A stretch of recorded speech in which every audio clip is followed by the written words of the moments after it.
اور ابھی ہم نے دیکھا کہ جو SIFC کا آبجیکٹیو تھے اکنامک ریوائول تھا اور فورن ڈائریکٹ انویسٹمنٹ کے اوپر اس نے کام کیا، جس کا رزلٹ یہ آیا الحمدللہ، آنے شروع ہو گئے بلکہ رزلٹ کہ ریسنٹلی ہمارے پرائم منسٹر صاحب شہباز شریف صاحب ریسنٹلی رمضان میں سعودی عرب تشریف لے گئے، وہاں کے جو حکمران ہیں پرنس محمد بن سلمان، انہوں نے $5 بلین کی شیورٹی دی کہ وہ پاکستان کی سپورٹ کریں گے. تو یہ بہت زبردست بات ہے. اکنامک ریوائول تو ہونا شروع ہو گیا اور چینجز آنے شروع ہو گئے، SIFC کا رزلٹ آنا شروع ہو گیا ہے. بالکل. سب سے پہلے تو میں یہ بتانا چاہوں گا کیونکہ کافی لوگوں کو پتہ نہیں SIFC اسٹینڈ کیا کرتا ہے. SIFC ہے اسپیشل انویسٹمنٹ فیسیلیٹیشن کاؤنسل. یس. اس کے ساتھ میں آپ کو یہ کہنا چاہوں گا کہ آج آپ کے پروگرام کے توسط سے ایک فارمولا ہے جو میرے ذہن میں ہے، وہ یہ ہے کہ باقی چیزوں پہ تو وہ کام کر ہی رہے ہیں، تو میں یہ اس کے اندر ایک چیز ڈالنا چاہتا ہوں، وہ ہے اوورسیز پاکستانی کی انویسٹمنٹ کے. اس سے میرے ذہن میں ایک آئیڈیا آیا تھا، وہ یہ آیا کہ آپ کے پاس لسٹ موجود ہے پاکستان کے پاس، SIFC کے پاس، کہ ایسی کون سی چیزیں ہیں جو ہم امپورٹ کرتے ہیں. ٹھیک ہے، آپ اگر ایک فورم بنائیں انٹرنیشنلی اور آپ کے جتنے اوورسیز پاکستانیز ہیں ان سے جا کے اس فورم کے تحت SIFC ان کو انوائٹ کرے، اس فورم میں ہر ملک میں انوائٹ کرے، پاکستان میں بھی انوائٹ کرے، اور ایسی جتنی چیزیں آپ امپورٹ کرتے ہیں اس کی لسٹنگ کریں. اگر ان کا اس میں کسی بھی چیز کو بنانے میں انٹرسٹ ہے تو آپ ان کو لینڈ دیں سبسیڈائز ریٹ پہ، اور اس بزنس کو 20 سال کے لیے ٹیکس فری کر دیں. اگر اس طریقے کے انسینٹیو آپ انہیں دیں گے، اس سے کیا ہوگا کہ آپ کی جو امپورٹ ہے وہ آہستہ آہستہ کرٹیل ہوگی، کم ہوگی، وہ ٹیکنالوجی پاکستان آ جائے گی، اوورسیز جو ہمارے پاکستانی ہیں ان کی انویسٹمنٹ پاکستان آ جائے گی، اور ان کو بینیفٹ ہوگا کہ آپ نے ان کو 20 سال کے لیے ان کا جو بزنس ہے، جو بھی انویسٹمنٹ ہے، وہ ٹیکس فری کر دی. وہاں ان کو سمجھ میں آئے گا کہ یہاں پہ ان کو بھی کوئی بینیفٹ مل رہا ہے اور اس سے آپ کے ملک کو بھی بینیفٹ ملے گا. جب دونوں کو بینیفٹ ملے گا تو فائدہ کس کا ہوگا؟ پاکستان کا. اس کے ساتھ جیسے ہم نے بات کی کہ سعودی عرب جو ہے انہوں نے $5 بلین کا جو ہے ان سے جو اناؤنسمنٹ ہوا اور وہ ساری چیزیں، تو سعودی عرب جو ہے وہ ہمارا بہت ہی پرانا دیرینہ ہمارا جو ایک دوست ہیں، اور وہ ہمیشہ پاکستان کے ساتھ ہر وقت میں کھڑے رہتے ہیں. تو یہ ایک بہت بڑی ایک بات ہے، اور ظاہری بات ہے کہ وہاں پہ ہمارا اسلامک پوائنٹ آف ویو سے ایک الگ ان سے محبتیں اور وہ سارے جو قربتیں ہیں، ساری چیزیں.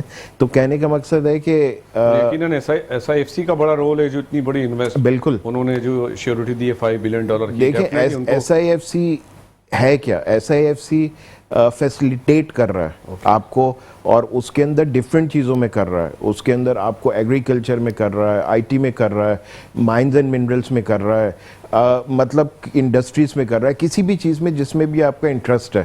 یہاں میں آپ کو یہ بتانا چاہوں گا کہ اگر میرا یہ سوچنا ہے کہ اگر کسی دنیا میں ایسے بہت سے ملک ہوں گے لیکن پاکستان جیسا ملک پوری دنیا میں نہیں، اور جتنی انویسٹمنٹ کی جتنی اپورچونیٹیز پاکستان میں ہیں، میرا یہ ماننا ہے کہ دنیا میں نہیں ہے.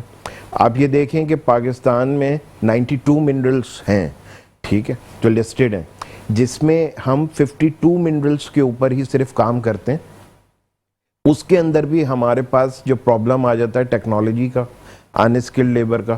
40 منرلز پہ تو ہم کام ہی نہیں کرتے، اور وہ بھی جو منرلز پہ ہم کام کر رہے ہیں وہ بھی ہم را فارم میں باہر بھیج دیتے ہیں.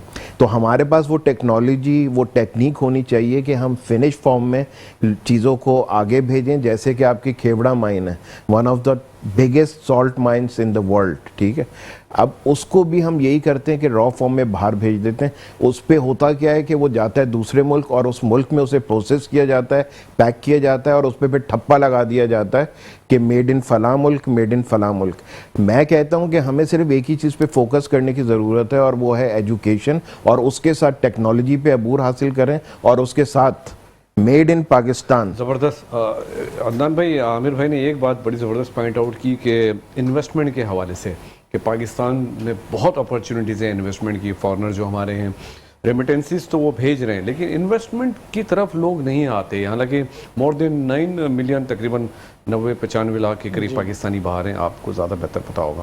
تو کیا وجہ ہے انویسٹمنٹ جب اتنی اپرچونیٹیز ہیں، جیسے یہ کہہ رہے ہیں Pakistan is a best place for investment, تو کیوں نہیں لوگ اس طرف آتے؟ دیکھیں ہمارا جو اوورسیز پاکستانی ہے تقریباً ہمارا 10 ملین کے قریب ورک فورس اس ٹائم پہ باہر ہے، اور موسٹلی ہماری جو 65 سے 70 لاکھ کے قریب جو ہمارے جو پاکستانی ہیں وہ گلف اسٹیٹس کے اندر ہے۔ رائٹ. اب گلف اسٹیٹس کے اندر موسٹلی جو پاکستانی ہیں وہ 5 سال 10 سال کے بعد 12 سال کے بعد الٹیمیٹلی وہ اپنے پاکستان اپنے ملک میں واپس آتے ہیں، یہاں آ کے آپ کی انویسٹمنٹ بھی کرتے ہیں، جاب بھی کرتے ہیں۔ اس ٹائم پہ ایس آئی ایف سی کو بھی چاہیے، ہمیں گورنمنٹ آف پاکستان کو بھی چاہیے، ہماری منسٹریز کو بھی چاہیے کہ ہمارے جو اوورسیز پاکستانیز ہیں، میں نے جیسے پہلے بھی بتایا کہ ان کا اعتماد بحال کرنے کی ضرورت ہے، ملک کو چلنا ہے، اور ہماری بزنس کمیونٹی کسی بھی فورم پہ ہو، وہ سروس اورینٹیڈ ہو، آپ کا ایکسپورٹ سے ہو، لوکل انڈسٹری ہو، وہ پاکستان کی ترقی کے لیے ساتھ کھڑی ہے ہر گورنمنٹ کے ساتھ۔ ہمیں گورنمنٹ سے ہمیں پاکستان میڈ ان پاکستان جیسے عامر صاحب نے بولا، ہمیں اس کو ایک برانڈ بنانا ہے۔ ہمارا اوورسیز پاکستانیز کا اعتماد بحال نہیں ہو پا رہا۔ پاکستانی ہمارا جو اوورسیز ہے وہ موسٹلی انویسٹمنٹ کرتا تھا آپ کے ہاؤسنگ سوسائٹیز کے اندر، آپ کے ریئل اسٹیٹ کے اندر۔ اب جو ٹیکسز کی جو ریشو لگی ہے اس کی وجہ سے بھی ہمارے اوورسیز پاکستانیز نے پیسے کا جو انفلو ہے اس کو کم کر دیا ہے۔ اوکے. نمبر ایک چیز یہ ساتھ ہوگی، دوسری جب آپ انڈسٹری کے آپ بتاتے ہیں کہ آپ کی چھوٹی انڈسٹری بڑی انڈسٹری اوورسیز پاکستانیز کے لیے ہے، اس کے لیے ہماری جو پاکستان کی جو ایمبیسیز ہیں موسٹلی جو ہماری گلف اسٹیٹس کے اندر ہیں یا یورپ کے اندر ہیں، ان کو آن بورڈ ہونا پڑے گا، ان کو پراپرلی ہمارے ساتھ گورنمنٹ آف پاکستان کے ساتھ ہماری بزنس کمیونٹی کے ساتھ بیٹھ کے ایک عمل بنانا سر ان پڑے کا گا کوئی رول نظر نہیں آتا، جتنے بھی ہماری ایمبیسیز ہیں وہ تو بالکل بھی فنکشنل نہیں. لیکن آپ سمپلی اگر آپ یو اے ای کی ایمبیسی میں ہماری پاکستان کی چلے جائیں تو میں ایک بہت ٹپیکل سے ایک فارمولہ ہے کہ جس ایمبیسی کے باہر رش ہوگا اس کا مطلب وہاں پہ کام نہیں ہو رہا، اور جس ایمبیسی کے باہر رش نہیں ہے اس کا مطلب ہے اس ملک کے اندر ان کے ملک کے جو لوگ کام کر رہے ہیں وہ سیٹسفائی ہے اور ان کی ہر چیز سموتھ ہو رہی ہے۔ تو میں گورنمنٹ سے ریکویسٹ کروں گا وہ جا کے یو اے کی ایمبیسیز کے اندر ہماری پاکستان کے دیکھنے کے باہر کتنا رش ہے، اور اسی کے ساتھ فلپین اور دوسرے ممالک کی ایمبیسیز میں وہاں پہ کچھ بھی نہیں ہے۔ تو یہ دیکھیں ان کو ہمیں اس ٹائم پہ سب کو آن بورڈ ہونا پڑے گا پاکستان کے لیے۔ اگلے 2 سال ہمارے 2024 اور 2025 وہ ہمارے کرائسس میں ہیں، ہمیں بہت سے ہمیں جو انٹرنیشنل لونز ہیں ہمیں پے بیک کرنے ہیں، اس کے اندر ہماری ایکسپورٹ انڈسٹری، ہماری ریمیٹنسز اور ہماری جو انٹرنیشنل انویسٹمنٹس ہیں جتنی زیادہ ہوں گی تو وہ ہمارے امپورٹ اور ایکسپورٹ کا گیپ اچھا سر، یہ تو آپ نے بڑا ڈیٹیل سے بتا. ایک سوال میں نے اس وقت پوچھا تھا آپ سے کہ جو ہمارا پیرامیڈیکل اسٹاف ہے، جو نرسیز ہیں، ٹیکنیشینز ہیں، ان کے لیے کیا اپرچونیٹیز ہے اگر وہ باہر جانا چاہتے ہیں تو کون کون سی کنٹریز ہیں جہاں ان کو ویلکم کیا جائے گا اور وہ لوگ وہاں پہ اپنا روزگار کما سکتے ہیں؟ دیکھیں جیسے ہی پوری دنیا میں آپ دیکھ رہے ہیں کہ یوتھ کی کمی ہے، ہمارے پاس یوتھ کی اویلیبلٹی ہے، جیسے جیسے وہاں پہ ایج فیکٹر بڑھتا ہے، ابو 60 جاتے ہیں تو ان کو میڈیکل کی ریکوائرمنٹ آ جاتی ہے، ٹھیک ہے، ان کو ہاؤس میٹس کی بھی ریکوائرمنٹ آتی ہے، پیرامیڈیکل سٹاف کی ان کی ریکوائرمنٹ زیادہ ہے، اور یہ گریجولی آنے والے سالوں کے اندر اور زیادہ ہوگی۔ یہاں پہ پیرامیڈیکل کی جو ریکوائرمنٹ ہے وہ سعودی عربیہ، آپ کی you a E, Qatar, you کے اور یورپین کنٹریز کے اندر بہت بڑی ریکوائرمنٹ ہے، جاپان کے اندر بہت بڑی ریکوائرمنٹ ہے۔ آپ کے دیکھیں جیسے جاپان نے آپ سے مانگا کہ 30 سے 35 لاکھ ورک فورس اگلے 10 سال میں پورے اکراس دی ورلڈ ان کو چاہیے، تو اس کے اندر پاکستان کی کیا پارٹیسپیشن ہو سکتی ہے، یہ ہمیں سوچنا ہے، یہ ہماری گورنمنٹ کو سوچنا ہے کہ ہماری جو یوتھ ادھر ہے جو کہ پیرامیڈیکل سٹاف میں سرٹیفائیڈ ہے۔ انہوں نے کہا کہ ہمیں آل اوور دی ورلڈ چاہیے، اس میں کوئی کیٹیگری تو نہیں بنائی کہ پاکستان سے اتنے یا کسی اور کنٹری سے اتنے؟ جی نہیں، ایسا کچھ بھی نہیں ہے، بہت بڑی اپرچونٹی ہے ہمارے لیے، یہ بہت بڑی اپرچونٹی ہے، اور وہاں پہ سیلری پیٹرن بہت اچھا ہے۔ دیکھیں جاپان جیسے ملک کے اندر سیلری جو ہے، منیمم سیلری جو ہے وہ آپ کے $2000 ہے۔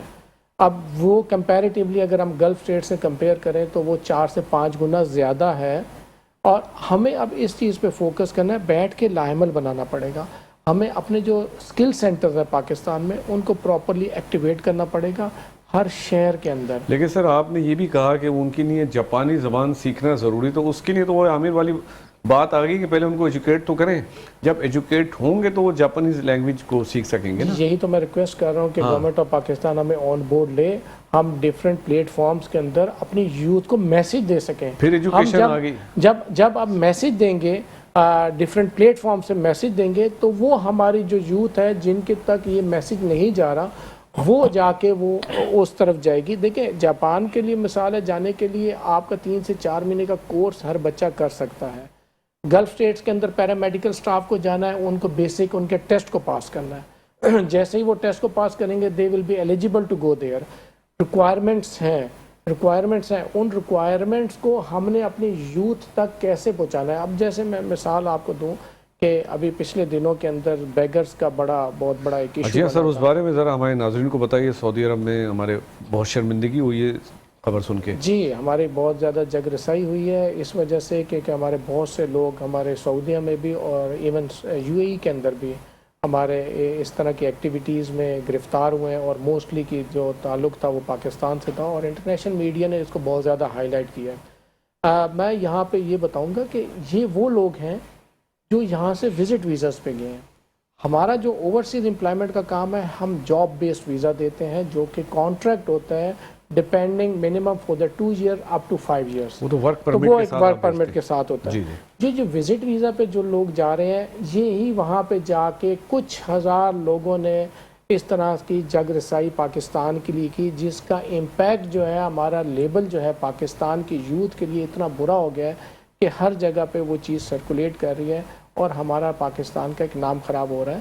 اس کے لیے بھی لائعمل بنایا جا سکتا ہے. بہت سمپل لائعمل ہے, اگر اس کو بنا دیا جائے اور اس کو امپلیمنٹ کر دیا جائے تو ہمارے جو وہ پاکستانی جو یہاں سے وزٹ ویزا پہ نارملی عمرہ ویزا پہ یا یو ای کے اندر وزٹ ویزا پہ جاتے ہیں تو اس کی اگر ہم تھوڑی سی اسکریننگ کر دیں گے تو اس سے یہ ہے کہ یہ ریشو بھی کم ہو جائے گی اور آپ کا آنے والے وقت کے اندر آپ کے امپلائمنٹ کے چانسز بھی بڑھ جائیں گے. عامر صاحب, ایک بات میں آپ سے مزید پوچھنا چاہوں گا. جیسے کہ انہوں نے کہا کہ جاپنیز لینگویج سیکھ رہی ہیں اور اس کے لیے بہت بڑی اپرچونیٹیز ہے, لیکن جاپنیز زبان سیکھنے کے لیے بھی تو آپ کو پہلے پڑھنا پڑے گا, کچھ یہاں میٹرک کرنا پڑے گا, کم از کم انٹر لیول تک کوئی کوالیفیکیشن لینی پڑے گی, جب بھی آپ جاپنیز لینگویج سیکھ سکتے ہیں اور وہاں جا سکتے ہیں. تو پھر ساری باتوں کا فوکس تو وہ ایجوکیشن کے اوپر ہی ہوگا. جب تک ایجوکیٹڈ لوگ نہیں ہوں گے تو وہ جیسے کہ 9 مہینے کا پھر وہ لیبر کلاس میں ہی جائیں گے, یو اے جائیں گے یا گلف اسٹیٹ میں جائیں گے.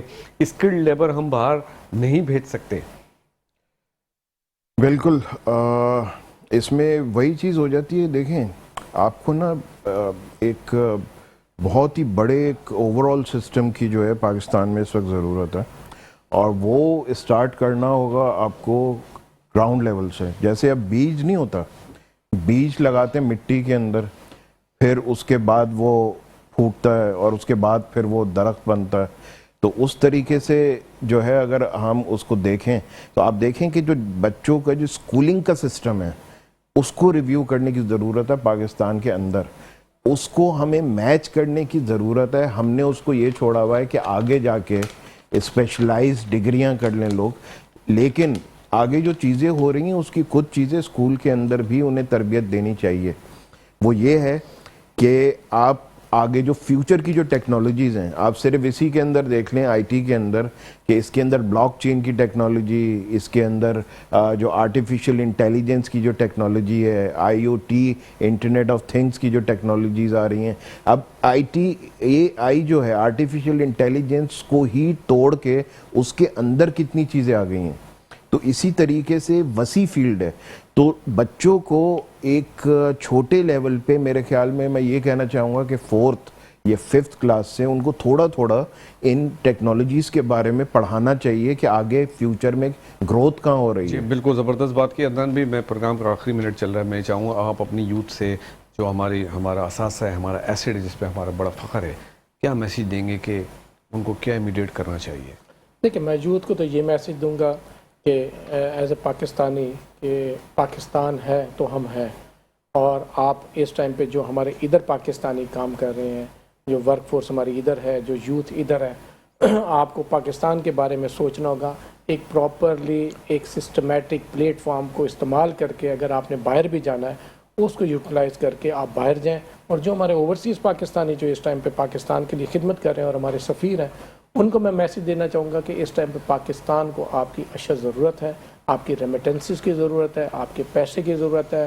کائنڈلی آپ جب یہاں سے باہر گئے تھے تو ایز اے پاکستانی گئے تھے, ابھی بھی آپ ایز اے پاکستانی ہیں, آپ پاکستان کے سفیر ہیں, پاکستان میں انویسٹمنٹ کریں. جو چیز کرنا ہے پاکستان میں کریں اور پاکستان کا ایک پازیٹیو امیج بلڈ کریں اکراس دی ورلڈ. عامر بھائی پروگرام کے آخر میں کیا میسیج دیں گے ہماری یوتھ کے لیے, ہمارے اوورسیز پاکستانی کے لیے اسپیشلی؟ میسج یہی دوں گا کہ سب سے پہلے ہے پاکستان سے ہم ہیں, اور ہمارا جو ہم پاکستان میں جس دن ہم پیدا ہوتے ہیں تو پاکستان کی ایک ہمارے اوپر جو ہے ایک ایسی چیز ہوتی ہے, رحمت بھی ہوتی ہے. دوسری چیز یہ کہ ایک آپ کو ایک پے کرنا ہے پاکستان کے لیے کہ ایسی کوئی چیز کہ جو پاکستان میں رہتی دنیا تک لوگ یاد رکھیں. تو ہر پاکستانی کے اوپر جو اسپیشلی باہر ہیں پاکستان سے, ان کے لیے گولڈن اپرچونٹی ہے کہ وہ کیا کر رہے ہیں پاکستان کے لیے. تو میرا ان سے یہی سوال ہے اور یہ ریکویسٹ بھی ہے کہ come to Pakistan, invest in Pakistan, اور پاکستان کے اندر ہمیشہ بھروسہ رکھیں. پاکستان ہمیشہ آگے بڑھے گا, سرخرو ہوگا. پاکستان کا جھنڈا دنیا میں جتنے بھی جھنڈے ہیں ان سب سے سر بلند رہے گا اور ہمیشہ لہراتا رہے گا, اور پاکستان زندہ باد. زبردست بات کی. میں اپنے دونوں مہمانوں کا شکریہ ادا کرتا ہوں پروگرام کے آخر میں. جیسے کہ عدنان صاحب نے ایک بڑی زبردست بات کی کہ اس وقت جو ہمارا یوتھ ہے اگر وہ کہیں باہر جانا چاہتا ہے اس کے لیے کاؤنسلنگ بہت ضروری ہے, اور ایک زبردست انفارمیشن شیئر کی. اس وقت جاپان میں ہمارے یوتھ کی, ہمارے پیرامیڈیکلز کی بڑی ڈیمانڈ ہے, لیکن اس کے لیے آپ کو بیسکس جاپنیز لینگویج آنی چاہیے, جو کہ کوئی اتنا مشکل کام نہیں. جو آپ کراچی میں کئی جگہوں آپ جاپنیز لینگویج سیکھ سکتے ہیں, کافی اپرچونیٹیز موجود ہیں. اس کے علاوہ یہ بھی بتایا کہ کیریئر کاؤنسلنگ بہت ضروری ہے. آپ جائیں, بالکل ضرور جائیں, جانا بھی چاہیے اپنے فیوچر کے لیے, لیکن یہ ضرور دیکھیں آپ نے کہاں جانا ہے. تو میں اپنے دونوں مہمانوں کا ون سیکنڈ بہت شکریہ ادا کرتا ہوں. پروگرام کے آخر میں میں ہمیشہ کہتا ہوں پاکستان ہماری جان, ہماری شان, سب سے پہلے پاکستان. انشاءاللہ ہمارا پاکستان ہمیشہ قائم و دائم رہے گا. ملتے ہیں اگلے پروگرام میں. پاکستان زندہ باد.